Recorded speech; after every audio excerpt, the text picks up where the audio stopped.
Hey everybody, Sven here.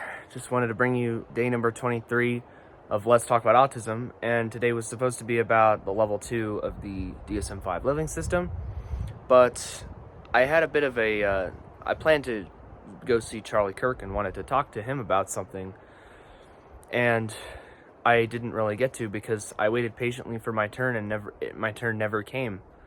So I just wanted to make a quick video about how triggering that was for me, because I put a ton of resources and money and time traveling up there to Laramie.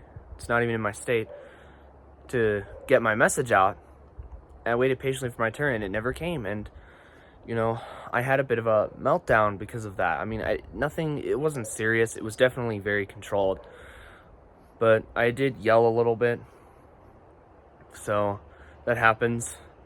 But, you know, this is very triggering, and one of the things that can cause meltdowns is when you put a ton of resources and money and time into a goal you anticipated for months that you hoped you would achieve, and you prayed that you would achieve, just doesn't go to plan.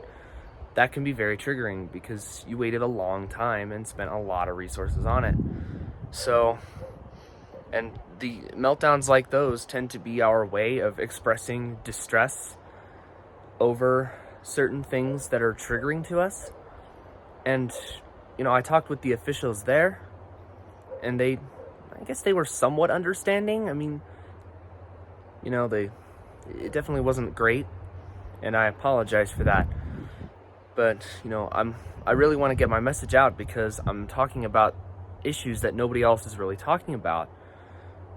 You know, people are aware of that autistic people struggle, but they just don't know why. People just blame autism itself for it, which is only really true in severe cases. It's just not true for high-functioning people like me. There's other elements to it. And I wanted to get this message out. And I wanted to tell him that Turning Point USA needs a third summit. Like, we already have the Young Women's Leadership Summit and the Student Action Summit, both of which are scheduled in July in Dallas and Tampa, respectively. But there should be a third summit for autistics, because there's no truth-based organization for us. And we've needed that for many, many years. And we've been totally abused and neglected and forgotten for far too long now. And this is why I'm trying to get my message out. And this is why I'm fighting for autistic youth around the world, but especially in the United States. And this is why I'm even making these videos and putting myself out there in the first place. Because I don't see anybody fighting for these kids. I don't see anyone fighting for me. I don't see anyone fighting for other autistic youth.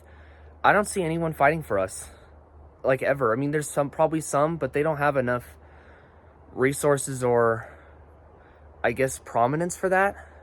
Like, the existing movement has nothing. They're not going to support me. They're not going to support me because I'm straight. They're not going to support me. So that's why we need a truth-based organization for all autistic youth, including autistic conservatives like me, because right now I feel completely voiceless in my own community. I actually feel more at home with detransitioners than I do with the autistic movement itself. And this is why I want to have a truth-based organization for us. It's because we need one. We don't have one. We don't have a role model. We don't have a voice. We don't have anything. So this is why I'm trying to start an international association for autistic freedom, which would be independent, of course, and then get involved with every organization that you can think of, like the aforementioned Turning Point, Young Americans for Freedom, Young Americans for Liberty, Center for American Liberty, everything that you can think of, I have to get involved in. GenSpec, that's another one I'm trying to get involved with. And I'm trying to reach out to them, but it's, you know, I know this takes time. It takes time, but, you know, we got to get this done hopefully sooner rather than later. I want to get my message out soon, because if we wait too long, then we as a community will no longer exist. Like, the only identity left would be trans.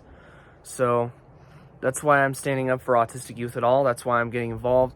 And that's why I will probably have distress if a goal is not met, because we deserve so much better. We should be able to have close friendships. We should be able to have dates. We should be able to have just everything that the rest of the world takes for granted. We don't have those things.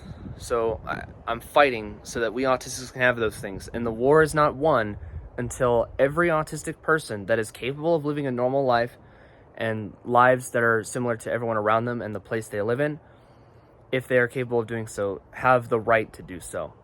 Because we are being essentially banished from normal life, and it's time for somebody to stand up for autistic youth, and I think that person is going to have to be me. I'm the only one talking about this. So, if it's not going to be me, who's it going to be? If it's not now, it's when is it going to happen? If it's not here, where? So that's why we're standing up. And I want to speak publicly as much as possible about this.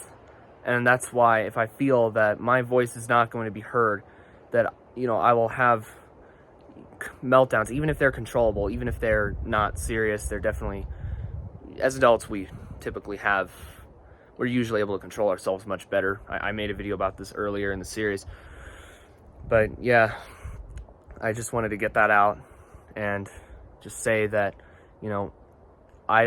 I think we've been abandoned and forgotten and neglected for far too long, and it's got to end. And I think I'm probably one of the only people in the world that's capable of ending it. So, thank you for watching this video. I hope you got some good information here, and I will see you for the resumption of the DSM-5 videos tomorrow for day 24. Thank you for watching. I'll see you on day 24.